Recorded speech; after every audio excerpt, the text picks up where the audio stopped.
welcome back to my channel. Hey See Books, I'm Camila, and today I'm pleased to be reacting to another prize. I know, another one, but this one is one of the prizes that I told myself that I would react to or look into this year. It is presented by the Canada Council for the Arts, so it is the 2022 Governor General's Literary Awards. And what I find interesting about this list is that it has books in French and in English listed, which means that it's highlighting, technically both languages of the country. For the prizes from Canada, I feel like I'm really out of touch, and that's why I wanted to kind of look at them, because I want to highlight Canadian literature. I want to promote it. I want to also learn more about it. I've been based in the UK for 10 years, so I feel really out of touch. They have a list of finalists. There are many categories, so I won't go through all of them, and they have the French and English sections. I don't think I'm gonna know many of these books for the exact reason that I've been away. When I rated this Social Giller Prize, I didn't know anything, so I'm looking forward to finding out new titles, but bear with me as I don't know much about them, but I want to highlight these titles. So this is the finalist list, and they will be announcing the winner in mid-November. So the first section is fiction, and I know two of the books, yay! So they were both longlisted for the Social Giller Prize, so that's why. So the first one is All the Quiet Places by Brian Thomas Isaac, and then there's Pure Color by Sheila. There are two of the books that I wasn't that keen on reading, but nice to see them there. Next we have Finding Edward, a novel by Sheila Murray, then Probably Ruby by Lisa Bird Wilson, and finally The Most Precious Substance on Earth by Shashi Bhatt, which actually I love the title, I love the color, like the cover of it, yeah, it's really kind of jumping out at me. I like it. So let's look what these books are. They literally have nothing about these books. Useful. Finding Edward by Sheila Murray. Cyril Roundtree migrates to Toronto from Jamaica in 2012. Managing a precarious balance of work and university, he begins to navigate his way to the implication of being racialized in his challenging new land. Very interesting. Then we have Probably Ruby. Relinquished as an infant, Ruby is placed in a foster home and finally adopted by Alice and Mel, a less than desirable couple who can't afford to complain too loudly about Ruby's indigenous roots. But when her new parents' marriage falls apart, Ruby finds herself vulnerable and in a compromising situation that lead her to search in the unlikeliest of places for her indigenous identity. Ooh, that sounds really interesting as well. And finally, let's see what The Most Precious Substance on Earth is about. So it says, bright, hilarious, and sensitive 14-year-old Nina spends her spare time reading Beowulf and flirting with an internet predator. Okay. She has a vicious crush on her English teacher, and her best friend Amy is slowly drifting away. Meanwhile, Nina's mother tries to match her up with local Indian boys unfamiliar with her Saved by the Bell references. And Nina's worried father has started reciting Hindu prayers outside her bedroom door. Beginning with a disturbing incident at her high school, The Most Precious Substance on Earth tells stories of Nina's life from the 90s to present day, when she returns to the classroom as a high school teacher with a haunting secret and discovers that the past is never far behind her. Darkly funny, deeply affecting, unsettling, and at times even shocking. Ooh, that sounds really good. Ooh, I really like how diverse this list is. Next we have poetry, but I won't look into that, or drama. Hi everyone, editing Camila here. I was about to schedule this video and I was on Facebook and I saw actually a friend of mine was listed. His book was listed on the drama category, and I thought that was amazing, and I really wanted to highlight his book. So it is Iphigenia and the Furies on Taurian Land and Antigone by Ho K or Jeff Ho.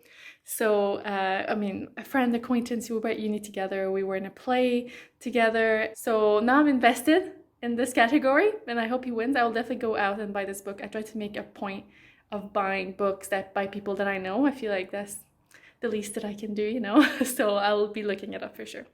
Anyway, back to the video. But I'm interested in nonfiction.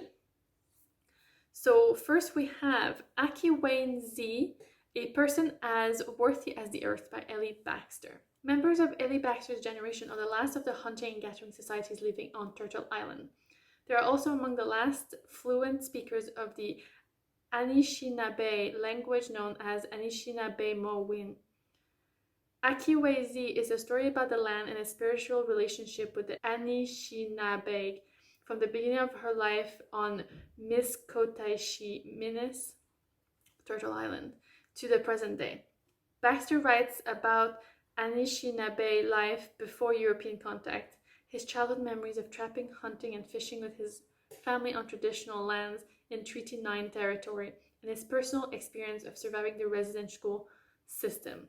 Wow, okay, that sounds amazing and so relevant. I feel like a lot of stuff has come out in the last few years, and I feel very ashamed that I only learned about like residential schools and stuff like that very late in my life. And it wasn't not through education, it was through like watching TV shows and stuff like that. So yeah, that sounds really, really good. Next, we have All the Frequent Troubles of Our Days, the true story of the American woman at the heart of the German resistance to Hitler by Rebecca Donner. Interesting. I feel like I don't have to look what that exactly is about, but it sounds really cool. Sounds like the story of a woman who clearly did something so important, you know, like leading like basically resistance. So really cool. I'm not a big fan of reading about World War II, but I feel like it's still a book that I would be interested in. Then we have Generation Dread, Finding Purpose in an Age of Climate Crisis by Britt Ray. Okay, I have a lot of climate anxiety, just anxiety generally, really. But this sounds really interesting. Sometimes reading that stuff gives me more anxiety, but if this is about finding purpose in this kind of era that we're living through, I think this would be really, really good, and I've been trying to read more of that kind of stuff. Next, we have Persephone's Children, A Life in Fragments by Rowan Mccandless. I cannot tell what this is about, so let's Google it. After years of secrecy and silence, Rowan Mccandless leaves an abusive relationship and rediscovers her voice and identity through writing. She was never to lie to him, she was never to leave him, and she was never supposed to tell. Persephone's Children chronicles Rowan's odyssey as a Black biracial woman escaping the strange world of a long-term abusive relationship. Ooh, that sounds really impactful. Whew, okay. These nonfiction are really hitting, like, you know. Then we have Rehearsals for a Living by Robin, Maynard, and Leanne Betasam Musaki Simpson. So I have read a poetry book by Simpson before. So what is this about? Amid the overlapping crises of the pandemic, ecological disaster, and global capitalism, two leading Black and Indigenous feminist theorists ask one another, what do liberated lands, minds, and bodies look like? These letters are part debate, part dialogue, and part lively and detailed familial correspondence between the two razor-sharp thinkers. I definitely want to read that. Okay, this nonfiction list was really amazing.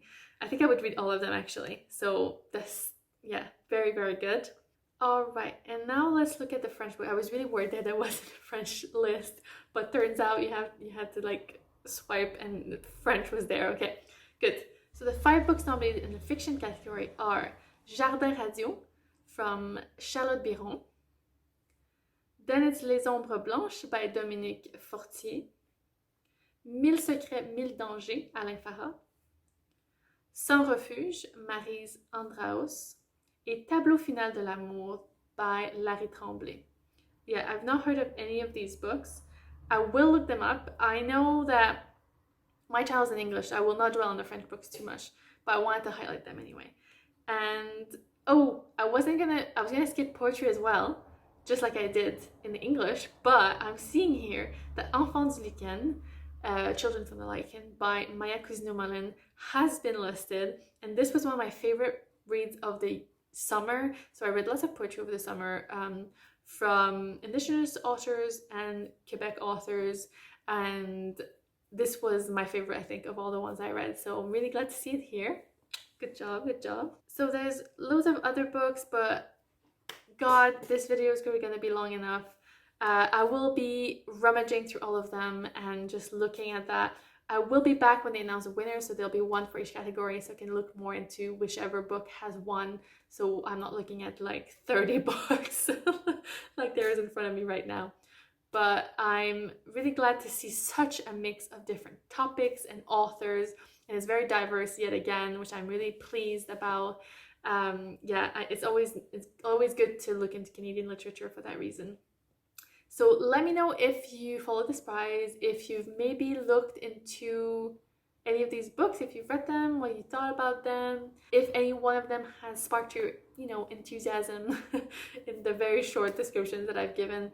Let me know what you think. As always, thank you so much for watching, and hey, see you back. Bye!